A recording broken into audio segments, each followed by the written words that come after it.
Hey everybody, this is Al with El Rey Collection. Hope everything is going well for all of you, and hope 2023 met or exceeded your expectations. Here today, I'm going to do the review of 2023, or the predictions that I made at the beginning of last year to see how we did. Take a look, kind of a deep dive into what happened in 2023, the good, the bad, the ugly, if you will, and hopefully have some fun conversation. I'd love to hear your comments, so please leave comments below. I'm not doing this in a live format because I have all of these slides that I've been working on. So here's the review, and let's kind of get right down to it. All right, first off, know that first off, I guess we're having some technical difficulties on the slide here. So I'm not exactly sure why the slide's not advancing on the StreamYard here.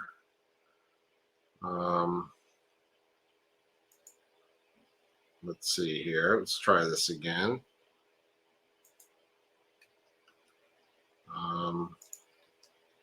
It's going to be hard to do this if you guys can't see the slides. Plus, that's not particularly fun. Okay, there we go. It looks like now we've got this thing working. Okay, so the disclaimer, of course, sorry about that, kind of false start. The disclaimer, as you guys know, I'm a registered investment advisor. Nothing that I say here is meant to be investment advice. This is kind of a review in the past anyway, so we're talking about the past, not forecasting the future, so that should decrease it. But if you want, and certainly on my 2024 video, please read the small print here if you get out your magnifying glass. So, and of course, this is meant to be fun. I need to hear your thoughts, because this is why I do this. Don't make any money from YouTube. Figure, though, that I'd love to hear what your guys' thoughts about the market were. Again, the good, the bad, the ugly. And while I try to out all of my potential biases, I may fail from time to time, but just keep that in mind. Actually, ask me questions if you got questions, either through DM and Discord or here on YouTube. And then, if I had a crystal ball, of course I'd be retired by now, and I'm not, even despite this gray hair. So meant to be super fun. And now let's just get into exactly the predictions that I had at the beginning of 2023. I thought that we'd see a really nice pre-war card sell for more than 10K. It didn't. No card actually made it to that range. I think there's a number of reasons for that. Not a lot of high-end copies made it to the made it to auction. Like none of these Dixie Dean, Cindelars, or Jan Moreno, which I called out as three different alternatives, made it.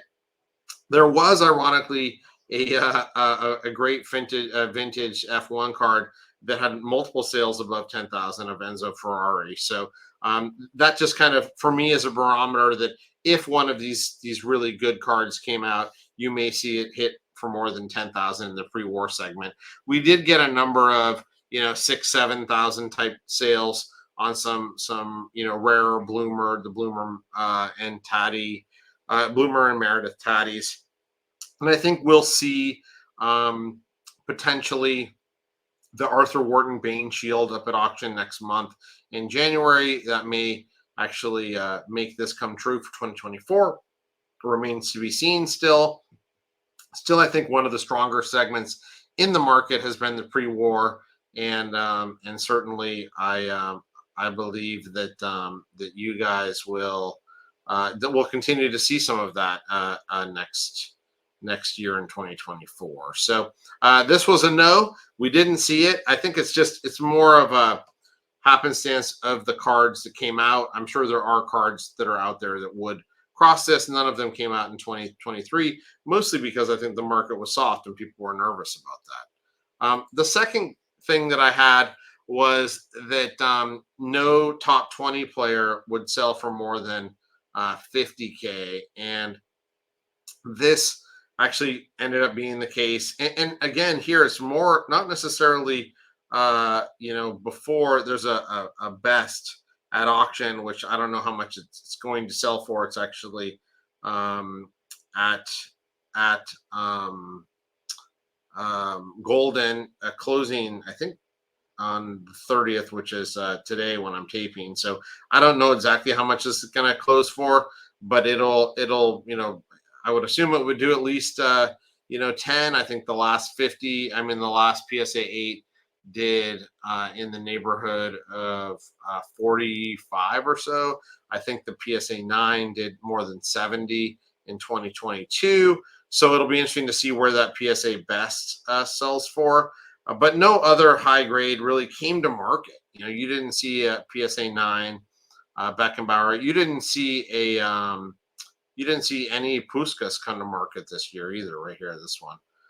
So in general, we didn't see the cards that could have gotten above 50K. But even if they had, I'm not sure we would have seen them cross the 50K mark.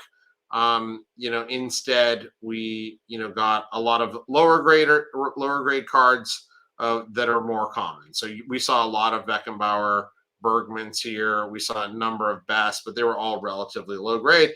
And even the top tier players like Pele, we didn't see. We saw a lot of Alifas ones and twos, but of course those aren't of the caliber that's going to cross 50K. So we didn't see any really of the top players. I'll get into some of the more the larger sales that we saw later, and we can talk about it. But the reality is vintage didn't have these marquee sales that we had in previous years. Like we had the nice Bloomer St. Pete's go for 40. We had the Rarity Mesa go for 70 plus, and now that card's like a sub 20 in the last trades. So really, it's a really high threshold for 50K. But since a number of players had made it in the past, I figured that we weren't going to see that because we had seen players do it, but we weren't going to see it in 23, and we didn't see it again. I think again more of a commentary on what was available as opposed to the quality of the cards out there. The third prediction I had was the Messi market would stabilize, and then it would start to separate from the CR7 market for like products. I'm going to give myself a yes and a no since there were two parts to this. Will it stabilize? Yes. I mean the first few months of the year were strong, likely in response to the World Cup win. And there was a separate, but after that slight blip and very momentary blip, what you saw was, a general degradation in the Messi market over time, especially for the more common mega cracks rookies here, the store ones, which are the three to the right, these three right here.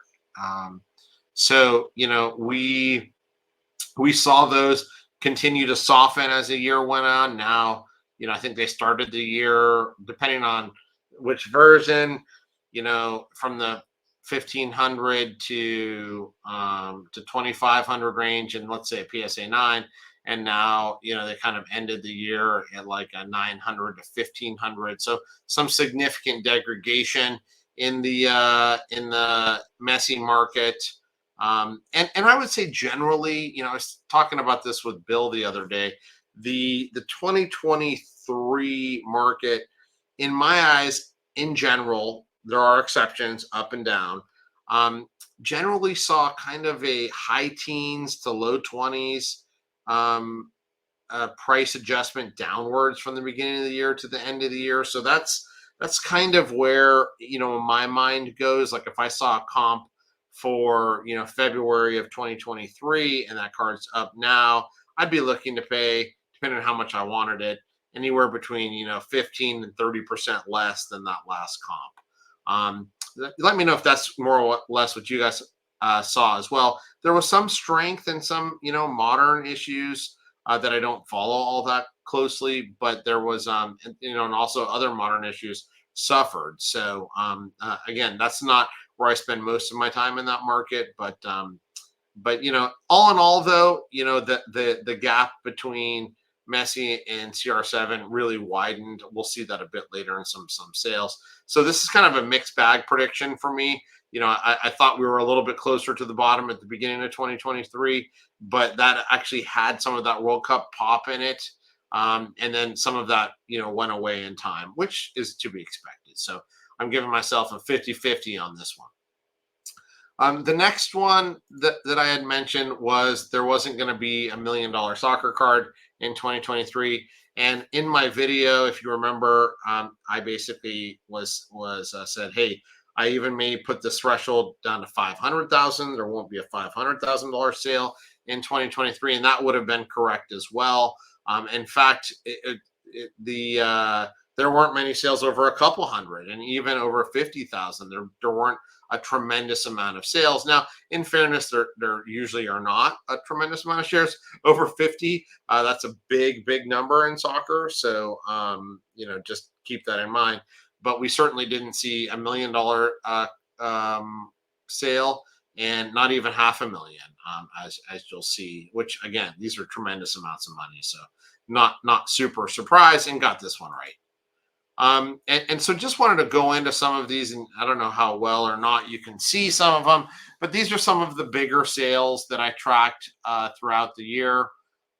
These are some of the bigger ones on PWC and PWCC, and so you got, in here you had many more modern cards, doing well. You had these golds, and this is, take it with a grain of salt, like this one right here, this Messi Prism Gold for 2014.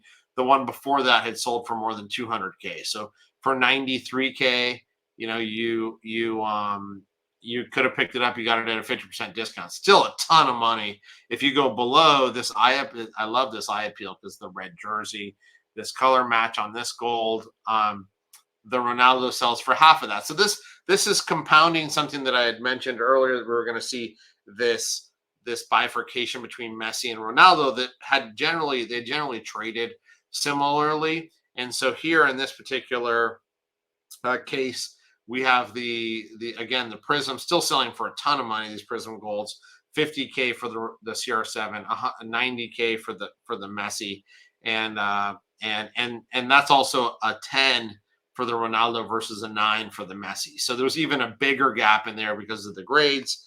And at the end of the day, those are two of the more expensive cards that were sold.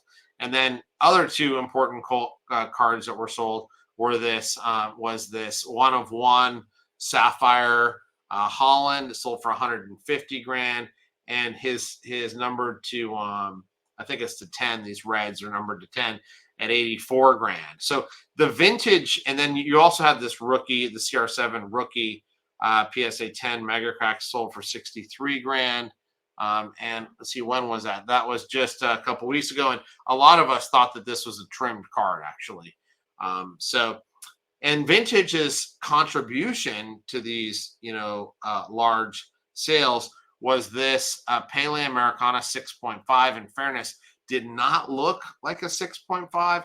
It has this miscut here at the top, and we spoke a lot about this on the Discord. But even if it sells for like the price of a 4, a 66 is still, a pretty notable price, significantly down from what similar cards would have sold for in the past. And then over here, this we have the Aquarella in a 7, and that's with the black back, and it has the gold sticker here as well from NBA, and that one sold for 50,000. Again, I have a real hard time paying a ton for these perforated cards, but those were some of the highlights of cards that sold for a lot that I tracked in 2023. And there's a notable absence of vintage, right? You basically got 2 Pele cards that made this list on PWCC.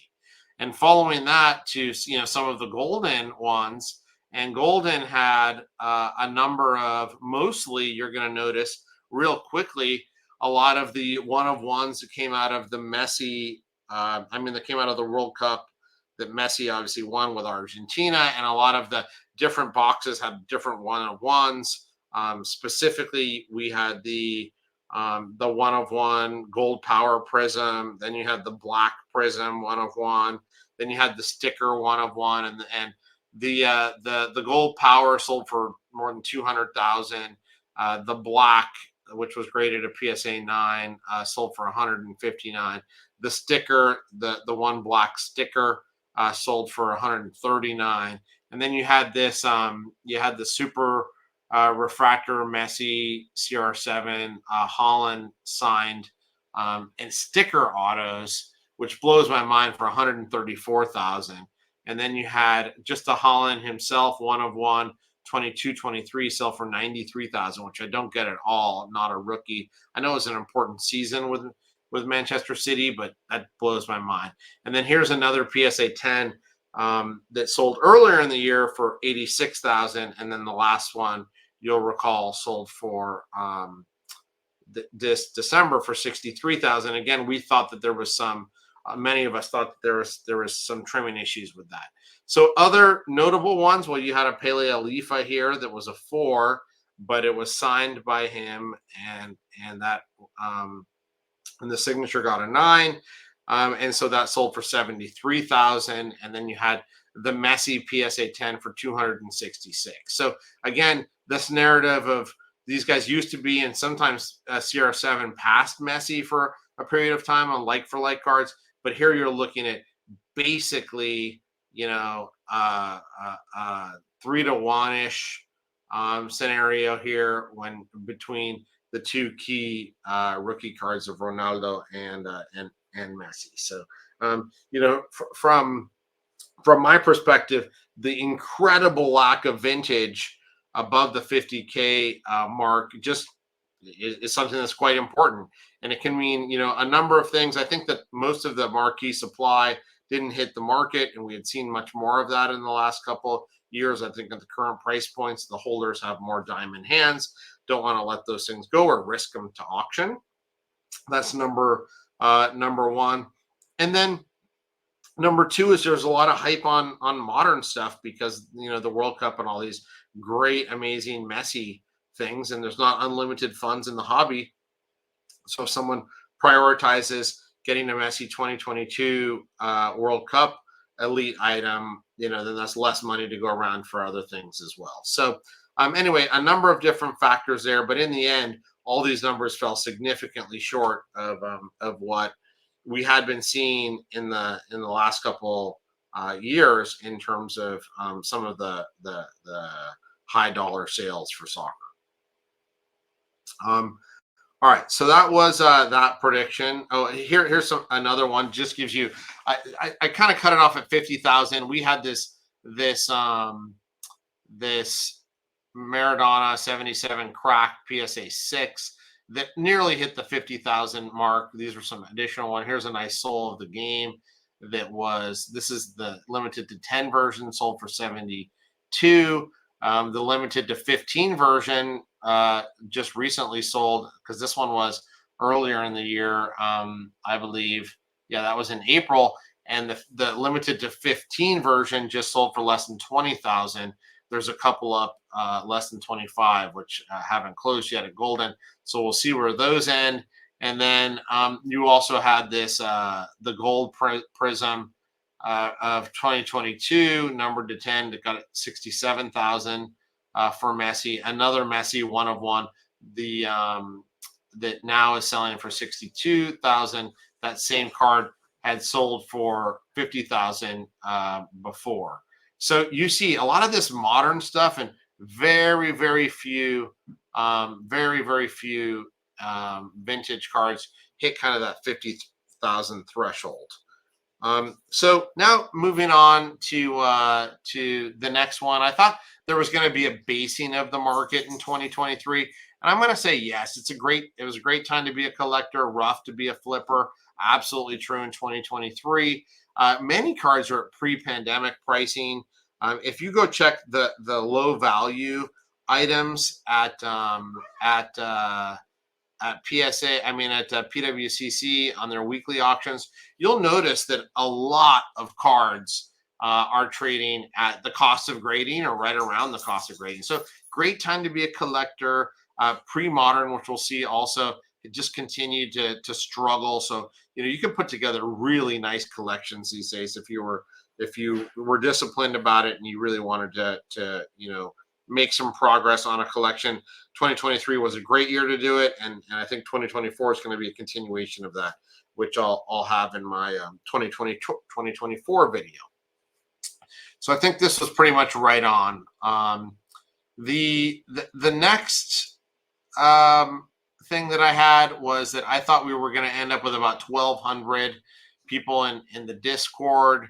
This is the vintage soccer Discord, and we're at about 850 on a apples to apples basis, and I thought we'd probably get a number more members. We actually had pretty slow growth. I went from 850 to 925, and another thing about this, which I think is important, I mean, we've got to call a spade, is that we were much higher in terms of average participation for members. And despite the numbers going up, what we've noticed is we've kind of regressed down to the 15 to 20% of the members are active in a given period. And that's typical of Discord servers, but it is lower than what we had been. So not only did we not grow as much as we expected, the participation of the people in the pool actually got less. So this is kind of an advertisement for all you guys out there to participate, share your collections, ask questions. A lot of great people, tons of knowledge in this group. This is probably the most knowledgeable group of collectors that I have ever known in one particular segment, and it's just a great group. You can pause the video and you can join this Discord by typing in this on a browser. So that's right here. I'm going to highlight this right here, so you can please join the Discord if you have not. Then the next, so I got that one wrong. The true rarity, this is hard to quantify. So the condition rarity continues to weaken compared to true rarity. This has to be an anecdotal review, and I'm going to say that this was right. You can see that with some of the nice performance of the 1910 level English cards, the Bloomers and Merediths that I talked about earlier. I think that, and then you can see kind of some continued decimation in cards that had pop growth. To a certain extent, you saw that like the 55 Garincha, which kind of dipped down, was selling for 1,000, 2,000 or more in PSA 1 to 2 condition, and those dropped all the way down to a couple $100, which is actually pre-pandemic level and probably corrected the other day. And why? Well, because suddenly there was a lot on the market, and still there's less than 100 of those graded, but it went from having 30 or 40 to having 90 plus. So and then a lot of those that were graded hit the market to be sold. So you had this kind of disequilibrium for a period of time. Other condition rarity, modern day stickers or postmodern, or what are we calling that? Pre-modern, I guess. Things like the Garincha, Benzema, foot sticker, that population absolutely exploded. And so, you used to have to spend $300, $400, $500 for PSA 9s, PSA 10s would go in the thousands, and now you can get less than 100. So it's just a cautionary tale about overpaying for, even at this phase where the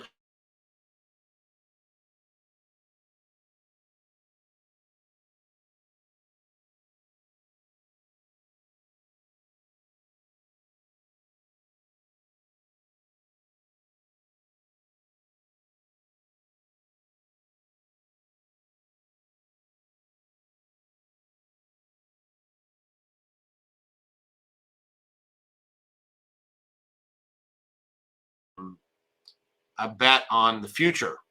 So don't overpay for things, or at least be able to know that you could be stomaching a pretty important loss if something else came along to supplant your item. Okay, so True Rarity, I think, did rule the day to a certain extent. And if you were in Condition Rarity or in pre-modern, in a way, you kind of got slammed more than you would have hoped to. I thought the PSA last year was going to reopen the lowest level at sub 15 and that their European project would be halted. The competitors were going to follow suit. They still have a standard price of $25. And I don't know if they're getting a lot of submissions at that level. The Collector Club subs can go down to 15, but they're not like as broad based as you wanted them to be. They may be, 1970s, and they're, minimum 20 cards and $14.99. So, I kind of expected it to be more of a broad base, any card bulk at 15, but they're really playing this game to understand where the pockets of demand are to maximize their revenue. They should. They're a company and they're in the business of making money. CSG and PSA also has a guarantee, which worth something.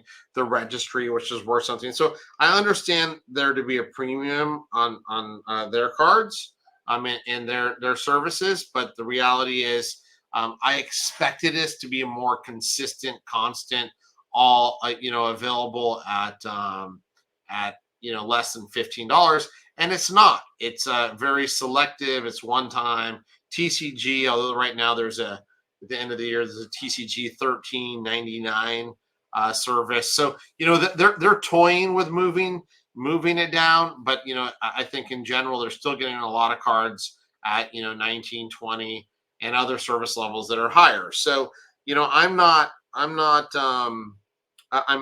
say that even though I give myself a green check mark in here because this actually happened, it's definitely not as broad based as I expected. I expected it to be more of a broad base. We don't hear anything right now about PSA's European project. I would love for that to go on. I wouldn't be surprised if they're waiting to see kind of how the market calibrates. They spent a lot of money in expansion, both in California and in New Jersey. So let's see how things turn out for them. I fully expect that over time that project will happen. I just wouldn't be surprised if most companies, when they're trying to calibrate their demand, ultimately decide to hold off a little bit. And I think that really the sub $10 submission may be gone forever for PSA. I had a conversation with the president of PSA, Brian, at the National this year, and I was talking about the importance of having really low value submissions so that set builders, for instance, so the World Cup sets could actually reasonably try to build a set in PSA slabs, similar to what happens with Topps cards. And he gave me the impression that really that they with their cost structure, it was going to be hard for them to get into the sub $10 range, because of all the other things they add, the imaging, the guarantee, which increases their insurance costs, and the amount they invest in people for the registry. So it gave me the sense that he didn't think they were going to make any money if they ever got to that level, and therefore they wouldn't get to that level. So we'll see. I mean, if these efficiencies kind of get priced in and or automated, maybe there's some potential, but I'm not sure. I probably would have said at the beginning of 2023 that it's just a matter of time before we hit 12, 13. And then going forward, if there was a significant capacity in the system, then we'd see sub 10. I'm less sure about that today than I was in 2023, a year later. That my number 9 prediction for 2023 was that at least 3 new rookies would be found. I had mentioned maybe there was a Leonolas. We could find an earlier one than was out there, a Copa that we could document, or maybe a Yashin. But there's so many other names out there that we could have named. The previous year we had found some new Di Stefano items. We had found El Pibe, Valderrama. We had found Astros, Eusebio, and this year and Kaluna rookie. So we had a lot going on. I thought we'd continue that trend, but to my mind, there wasn't any true earth shattering new rookies that we found that immediately jumped on the list of collectors. I could be wrong here. If I am, please post below. But I thought we'd find them, and really, I think the there's nothing that kind of jumps to the category of, like, making making new rookies known. I mean, I think the closest thing I had in my mind was a Futre. There was like another. He had like three rookies, and there was like another one from the same year found. So, but also that's not a name that everybody necessarily collects. So I think this was a fail. You never know when this is going to happen. It's super exciting to me, even if I happen to own the card that gets supplanted as the rookie. It's just fun for the hobby to see new finds, and there always are new finds, and I would expect there will always continue to be new finds. In 10, I kind of thought that pre-modern was going to finally stabilize. I thought that the wave of all of the pop inflations was going to kind of stop, and the market would be able to absorb the pop. I don't know if it's because of the fake, the scared fakes of the Ronaldo on some of the stickers, if it's because people have left the market, but it just did terribly in 2022, and I thought that had to be. I wasn't necessarily calling the bottom, but I figured it would stabilize, and it just didn't happen. I think much more significant was the cards and stickers that had the pops move up more suffered, like the Benzema that I talked about earlier, and then other ones that remained stable didn't have as much pressure. But this Iniesta card that used to be huge, took a battering. The Lewandowski, of course, he wasn't performing as well on the field, but and this headshot pop remained relatively constant, but even that was battered. I think still, when you look at some of the pops of the key cards, whether it's Zidane, some of these great stickers, the Henrys, those guys have still held up pretty well with pops at less than 100, which is still like crazy. Think about if you had a baseball rookie and there was still a pop less than 100 across. That would just be. I mean, those things would be incredibly valuable, and we're still that way from most of the best pre-modern players. So, I'd say that those, obviously, if the pop of a specific cut of a player didn't continue to expand, those did marginally better because the supply side was a bit more constrained. Now, the growth did not continue at the exponential rate that many of them had over the past couple years, but there's still some growth in a number of stickers. So I would generally now start to really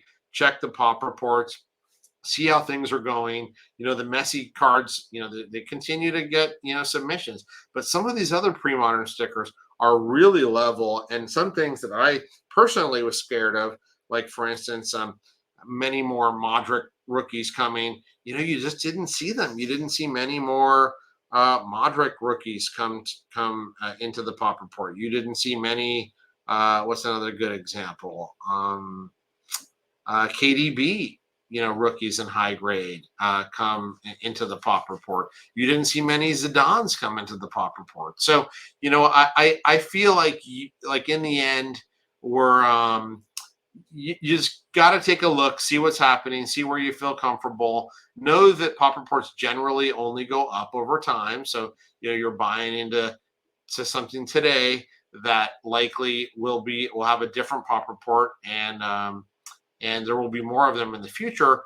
But if you calibrate this correctly, you can be on the winning side. And if you were a fan of these players, there's no better time, I think, to enter this market than there has been in years. So I was wrong here. I may have to double down on 2024 because it's just some of the pricing on these things is just absolutely tremendous. and nearly to pre-pandemic ungraded levels in some cases, which I'll go into probably on my 2024 video. Number 11, I thought eBay would make a comeback. And I think that we were going to see the high value cards mostly float to Golden and PWCC, and eBay take most of the bottom stuff. While Golden still has weekly auctions, I think they've been trounced by PWCC and eBay in terms of the lower value stuff. Golden still has some big sales. We saw them a few screens ago, and PWCC does as well. But PWCC has held their own on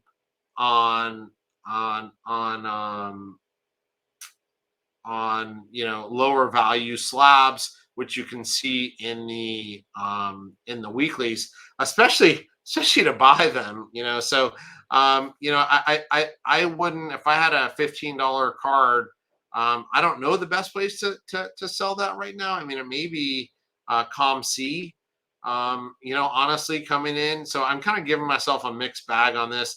The real high end stuff really is still going at Golden and PWCC. If you're gonna look for the high end stuff, eBay is a mixed bag, but it does still do a ton of volume on the lower value stuff, and then PWCC on the weeklies is still doing a ton of low value slabs. So they're holding their own. I thought that a lot of that, because of some of the pricing they were getting, was going to move over to eBay, but sellers are still using them to sell despite the really low prices on certain items. So I think if you were just focused on soccer, and you had to pick one to look at still to build a collection, I'd probably go to the weeklies at PWCC, followed by eBay, and then in a third place Golden, and then I would also occasionally check some of the bigger auction houses where you can get deals, just because they don't have a lot of soccer, so not a lot of people check them, like Heritage.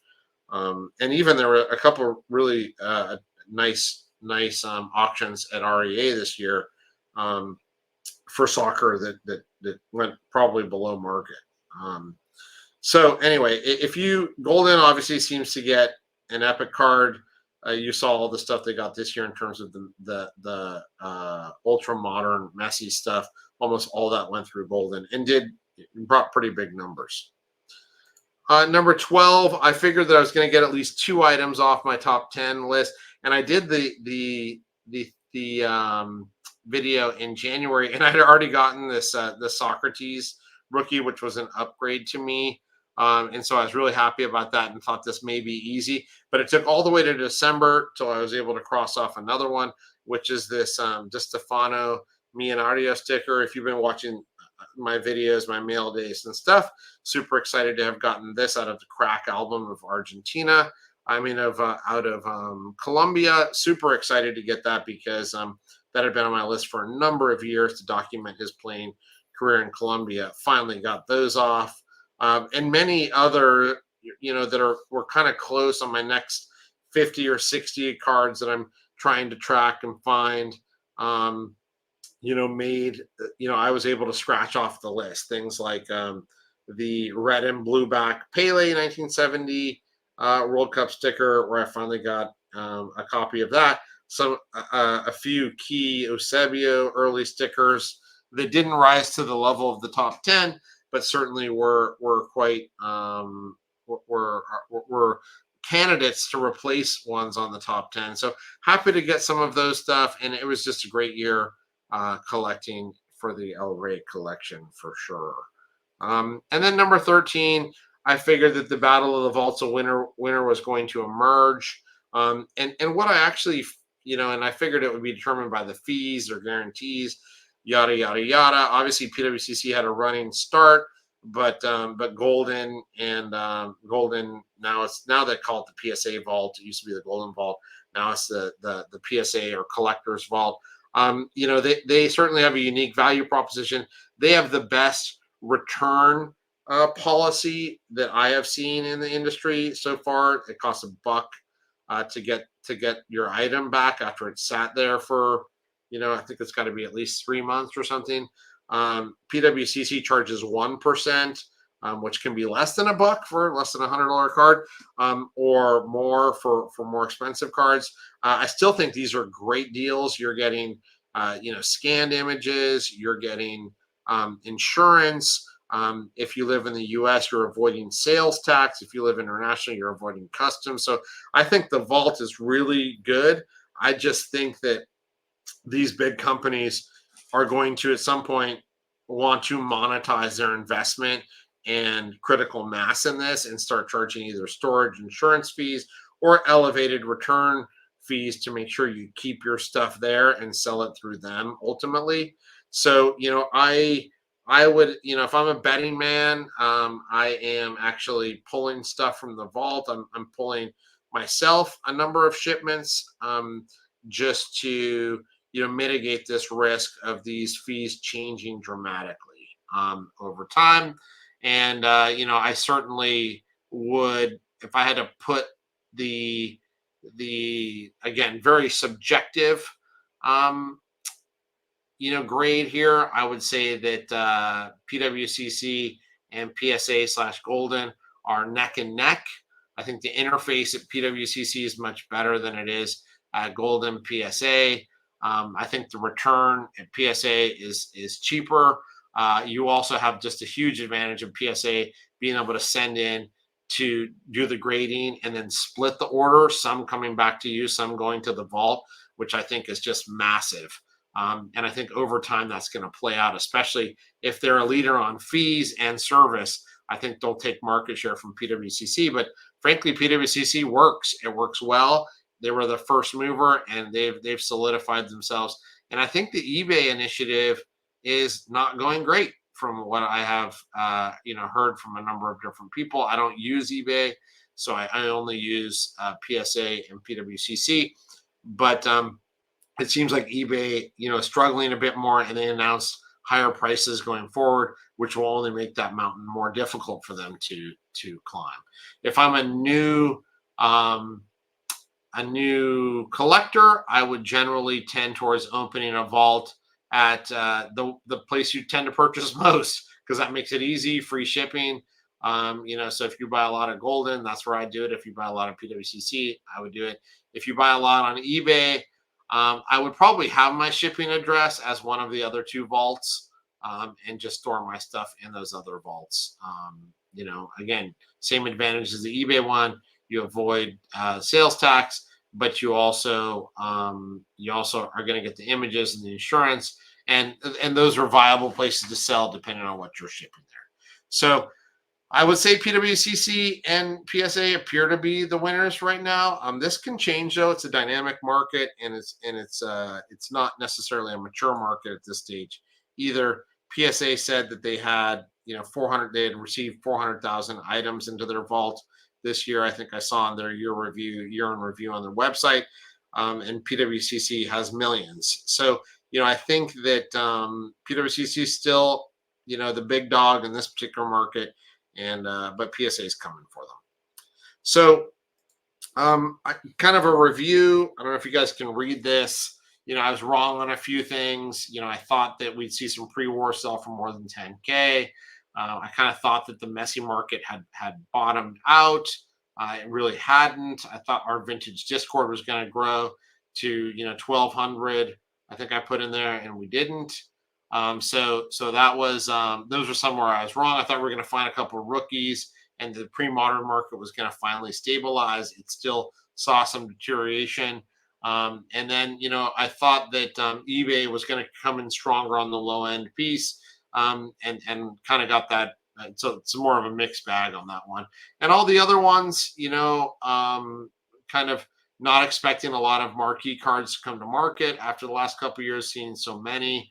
Not seeing some of the big sales, kind of a collector's basing in the market occurring, and some preference for true rarity and grading fees dropping all kind of came true, as well as me being able to put a couple off the top 10 list into my collection this year, which is always great to have your top 10 most wanted happen, and then the vaults kind of consolidating and some leaders pulling ahead. We're some of the things that I thought were going to happen that I think largely did. So again, a lot of this is subjective. But if I give myself a grade, look at like in buying soccer cards or making investments. If you're making 10 investments and 7 of them you're spot on, and 3 or 4 you're not, you're going to do good or do well over time. I felt like that was more or less this year. I had a few things that were more wrong in 2023 than I did in 2022, I believe. But all in all, I think it was pretty close to what I expected for this year. I'll get into my 2024 video later and kind of tell you what I'm expecting for 2024. But hope you guys enjoyed kind of this review. Hope you enjoyed 2023. Hope that you have a wonderful new year and you do really well in 2024. And if you like this video, please give it a like. Please let me know your comments. And I'll see you on the Discord as we get ready for 2024, and have fun collecting. And thanks for your time and watching today. Take care.